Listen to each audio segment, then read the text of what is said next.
The gray Chicago sky seemed to reflect the emptiness in Emily Sanders' heart. At 23, she found herself alone in her small apartment, her hands shaking, holding a positive pregnancy test. Tears streamed down her face as reality hit her like a punch in the stomach. How could this happen? She whispered to herself, her voice choked with emotion. Jake, he needs to know. With her heart racing, Emily picked up the phone and dialed the number of Jake, her boyfriend of 2 years. The call went straight to voicemail. Jake, it's Emily. I need to talk to you. It's important. Please call me as soon as you can. The days dragged on, turning into a harrowing week. No response from Jake. Emily alternated between anger and despair, her emotions raw. Finally, on a cold autumn afternoon, the doorbell rang. Emily's heart jumped. Was it Jake? She ran to the door, a mix of hope and fear, but it wasn't Jake, it was Sarah, her best friend. Emily, darling, I'm so sorry, Sarah said, her eyes full of compassion. What? What do you mean? Emily asked, feeling a lump form in her throat. Sarah hesitated, then showed her cell phone. On the screen, a photo of Jake hugging another woman, both smiling on a sunny beach. The caption read, "New beginning in California with my love." Emily's world collapsed. She staggered back, her legs giving out. Sarah held her, guiding her to the couch. He abandoned me, Emily sobbed, the words coming out choppy. I'm pregnant, and he just left. Sarah hugged her friend tightly, leaving Emily to cry on her shoulder. I'm here for you, Em. We'll get through this together. The following weeks were a blur of pain and despair. Emily could barely get out of bed, sinking into a deep depression. The bills were piling up, and the fear of the future consumed her. One morning, while Emily was forcing herself to drink some bland coffee, Sarah entered the apartment with a newspaper in her hand. Emily, look at this, she exclaimed, pointing at an advertisement. Full-time caregiver for a retired businessman. Excellent salary, housing included. Emily looked at the ad, a spark of hope lighting in her eyes for the first time in weeks. But what if they don't accept me? I'm pregnant, Sarah. Sarah held her friend's hands. Emily, you are strong, smart, and compassionate. Anyone would be lucky to have you as a caregiver. Let's try, okay? With a heavy heart but determined, Emily nodded. Okay, let's try. That night, lying in her bed, Emily placed her hand on her still flat stomach. We'll make it, little one, she whispered. Mommy will fight for both of us. Emily's heart pounded as the taxi snaked down the winding road that led to the Thompson mansion. The tall, imposing trees seemed like silent guardians of ancient secrets, casting unsettling shadows over the path. When the car finally stopped in front of the immense property, Emily felt her breath hitch. The mansion was an intimidating sight, a 3-story Victorian structure with pointed turrets and windows that looked like watchful eyes. My God, she muttered to herself, what have I gotten myself into? On shaky legs, Emily picked up her battered suitcase and walked to the front door. Before he could ring the bell, the door opened with a dark creak. A middle-aged woman with a stern face and gray hair tied into a tight bun looked her up and down. Miss Sanders, I presume? Emily swallowed. Yes, it's me. I'm Mrs. Hawkins, housekeeper of the Thompson mansion. Follow me. Emily followed Mrs. Hawkins into the house, marveling at the opulence around her. Persian rugs, oil paintings, and antique furniture decorated each room. But there was something else, an air of melancholy, as if the house itself was in mourning. Mr. Thompson is in the office, Mrs. Hawkins announced, stopping before a solid oak door. He doesn't like to be disturbed, so keep it short and to the point. With her heart in her throat, Emily entered the office. The dim light of a lamp illuminated the figure of a man sitting behind an imposing desk. Nathaniel Thompson, the reclusive billionaire, looked up at her. Emily felt a shiver run down her spine. His eyes were a piercing blue, but there was a coldness in them that made her shudder. So, you're the new caregiver, he said, his voice deep and authoritative. Yes, sir, Emily Sanders, she replied, trying to keep her voice steady. Thompson studied her for a moment, his eyes lingering on her still unnoticeable belly. You're pregnant. It wasn't a question. Emily felt her panic rising. Yes, sir, I hope that's not a problem. A tense silence filled the room. Emily could hear her own heart beating. Finally, Thompson spoke. Your responsibilities will include managing my schedule, preparing my meals, and ensuring I take my medications. You will have Sundays off. Mrs. Hawkins will show you to your quarters. Emily nodded, relieved. "Thank you, Mr. Thompson. I promise you won't regret it." As she turned to leave, his voice stopped her. "Miss Sanders?" "Dry? There are rules in this house. The main one is, don't ask questions about things that don't concern you. Understood?" The threatening tone in his voice made Emily shiver. "Yes, sir, understood." As she followed Mrs. Hawkins to her room, Emily couldn't shake the feeling that she had walked into something much bigger and more dangerous than she could have imagined. Shadows seemed to move through the hallways, and she could have sworn she heard distant whispers. That night, lying in her new bed, Emily stroked her belly gently. "We're safe here, little one," she whispered, more to convince herself than anything else. "But something tells me we need to keep our eyes open." The weeks dragged by at the Thompson mansion, each day bringing new worries for Emily. The air seemed thick with secrets, and the hallways echoed with whispers that dissipated as she approached. One particularly cold night, Emily was preparing Mr. Thompson's evening tea when she heard a crash from upstairs. His heart raced. He ran up the stairs, fear squeezing his chest. "Mr. Thompson?" she called, knocking on his bedroom door. "Everything is fine?" Silence. Emily turned the handle, cautiously entering. The room was empty, but the window was open, the curtains dancing in the freezing wind. On the desk, papers were scattered, as if someone had left in a hurry. His eyes caught something. An old photo, partially hidden under other documents. Emily hesitated, Thompson's words echoing in her mind. "Don't ask questions about things that don't concern you." Curiosity was stronger. With trembling fingers, she picked up the photo. In it, a young Thompson smiled alongside a beautiful woman. In her arms, a baby. Emily turned the photo over, reading the inscription. "Nathaniel, Elizabeth, and little Sophie, 1990. "What are you doing?" Thompson's sharp voice made her jump. He was standing in the doorway, his eyes flashing with anger. I heard a noise," Emily stuttered, her heart hammering. "I came to see if everything was okay." "And that gives you the right to snoop around my personal belongings?" Thompson lunged forward, snatching the photo from her hand. "I'm sorry, I didn't mean to." Emily backed away, feeling the tears welling up. "Who are they?" Thompson's face contorted in pain. For a moment, Emily saw beyond the cold mask. She saw a broken man, consumed by loss. "Get out," he whispered, voice shaking. "Skirt." Emily ran to her room, locking the door. His heart beat like a wild drum. What had happened to that woman and the child? Why did Thompson hide them? In the following days, the tension in the mansion was palpable. Thompson barely spoke to Emily, his eyes always suspicious. But she couldn't help but notice how he watched her when he thought she wasn't looking, especially her growing belly. One afternoon, as Emily was tidying up the library, Mrs. Hawkins entered, face pale. "What did you do?" the housekeeper hissed. "Mr. Thompson has been different since that night."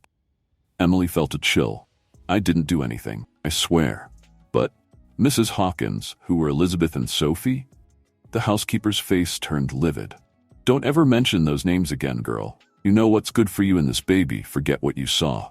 That night, lying in her bed, Emily couldn't sleep. The mysteries of the mansion surrounded her, suffocating. She stroked her belly, feeling the baby's first movements. "What are we doing here, little one?" he muttered. "What secrets does this place hide?" Creak in the hallway made her freeze. Slow footsteps approached his room. Emily held her breath, her heart racing. The footsteps stopped in front of his door. The silence was deafening. Then a whisper, so low that Emily almost didn't hear it.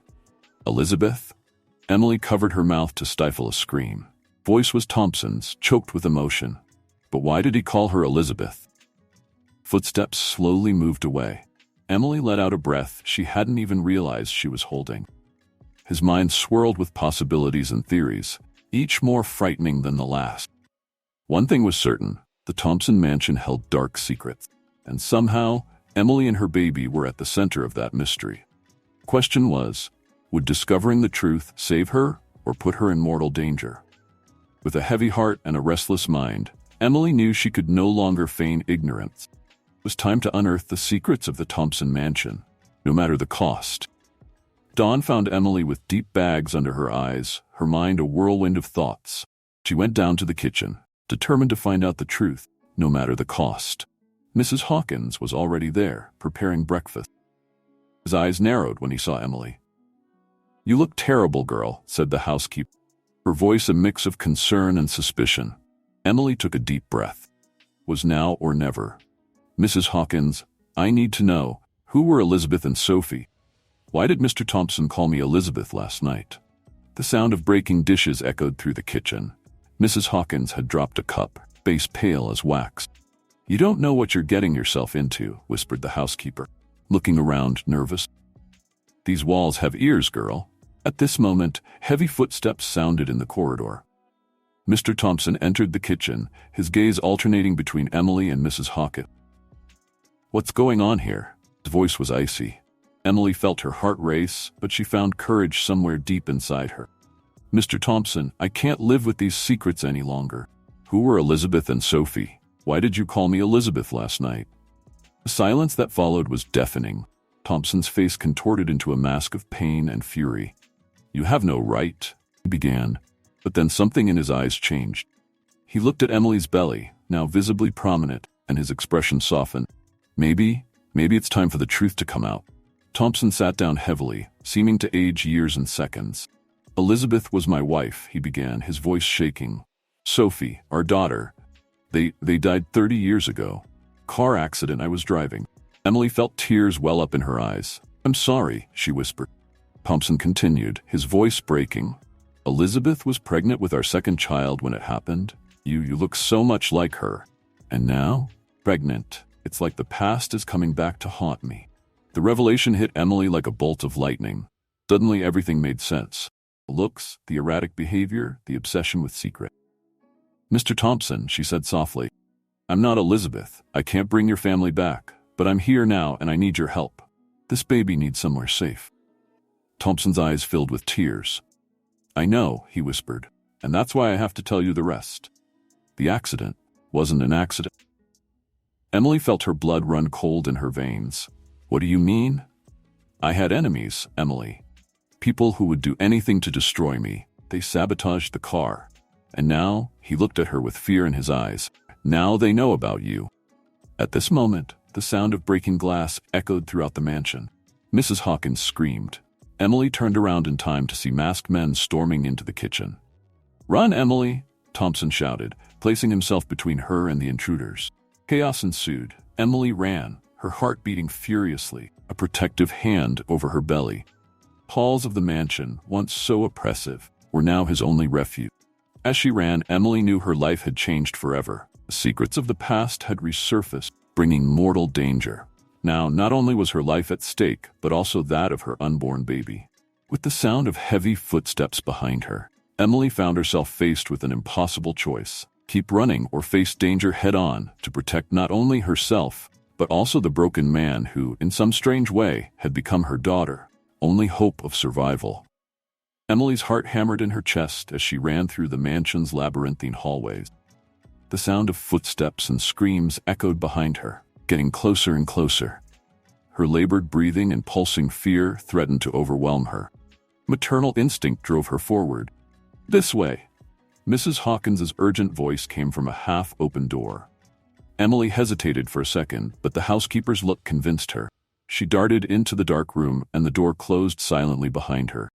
Breathe low, whispered Mrs. Hawkins, guiding Emily through what appeared to be a secret passage. The air was thick with dust and ancient secret.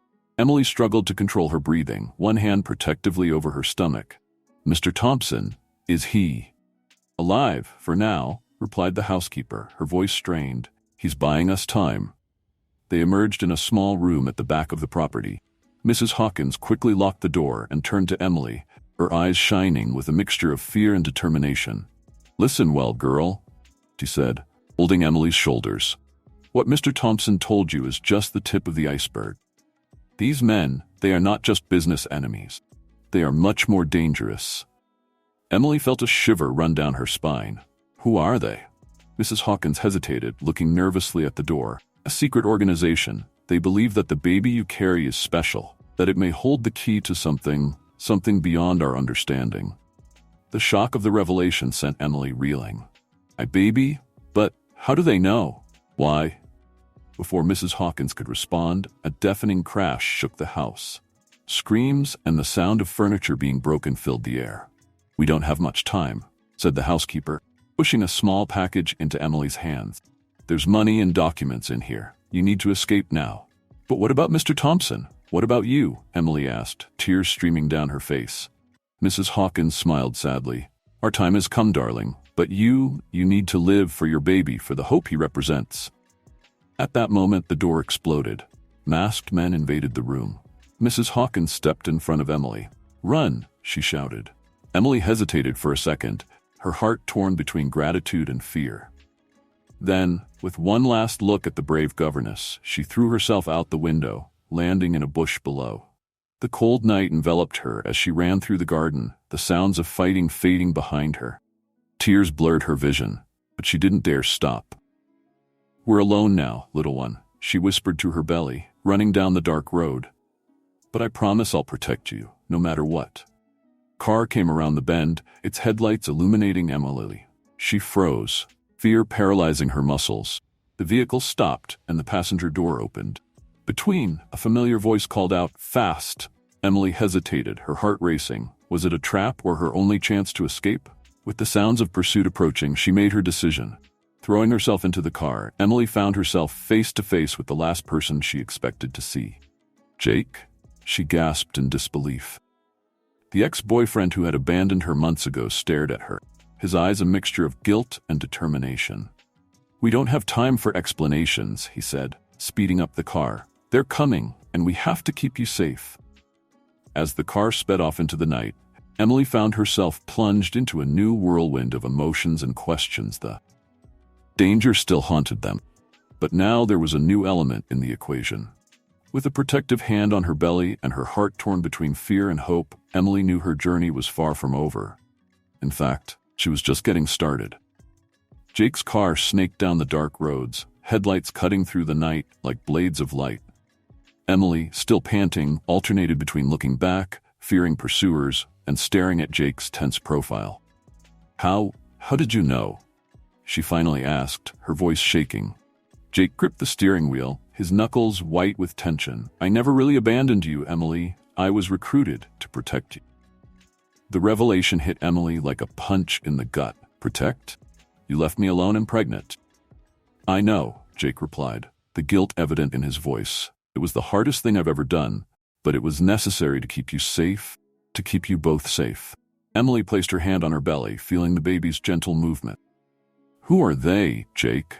Why is our baby so important?" Jake hesitated, his eyes checking the rearview mirror nervously. "It's complicated, Em. Your baby? He could be the key to something extraordinary, something that could change the world." Before Emily could process this information, bright headlights appeared behind them. Jake cursed under his breath, speeding up even more. "Hold on," he shouted, making a sharp turn. Emily's heart beat frantically. Fear and adrenaline coursed through his veins, but there was something more. Fierce determination to protect his unborn child. Suddenly, a helicopter appeared in the night sky, its powerful headlight illuminating the car. Jake made another sharp turn onto a dirt road. "Jake, where are we going?" Emily shouted over the roar of the engine. "To the only place we can be safe," he replied, his eyes fixed on the road ahead. The car stopped abruptly in front of a cliff. Emily looked at Jake, confused and scared. "Trust me," he said, holding out his hand to her. For a moment, Emily hesitated. His entire life had turned upside down in a matter of hours, but something in Jake's eyes, a mix of determination and love, made her make her decision. She took his hand, and together they ran to the edge of the cliff. The sound of the helicopter and approaching cars grew louder and louder. "Now!" Jake shouted. They jumped, and for one terrifying moment, Emily felt like she was floating in the void. Then, with a thud, they landed in a net hidden below the cliff. Quickly, Jake guided her to a hidden cave. Inside, to Emily's surprise, there was a group of people waiting for them. Among them, to her shock, were Mr. Thompson and Mrs. Hawkins, both looking tired but alive.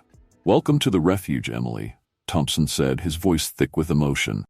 "The last bastion against those who would use your son for nefarious purposes." Emily looked around, stunned. The cave was actually a high-tech base with sophisticated monitors and equipment everywhere. "I don't understand," he whispered, feeling overwhelmed. Mrs. Hawkins approached, placing a gentle hand on Emily's shoulder. "Your baby, dear, carries a unique genetic mutation, one that could be the key to curing disease or creating devastating biological weapon. That's why we had to stage everything, Jake explained, his eyes pleading for understanding. Keep you off their radar until we can get you here safely. Emily felt her legs weaken. Jake held her, guiding her to a chair. She looked at all the faces around her, faces of strangers and acquaintances, all united by one purpose: to protect herself and her son. What happens now? She asked, her voice barely above a whisper. Thompson knelt before her, his eyes filled with fierce determination. Now, Emily, we fight. We fight for the future. For your baby. For humanity. Emily placed her hands on her belly, feeling her son's movements. At that moment, she knew her life would never be the same. But she also knew, with a certainty that came from the depths of her soul, that she would do anything to protect her baby in the future he represented. I'm ready, she said, her voice gaining strength. Let's fight. And so, deep within that secret cave, surrounded by unlikely allies, Emily prepared to face the greatest challenge of her life. The future was uncertain, full of dangers and possibilities. But one thing was certain: she was no longer alone. And together, they had a chance to change the world.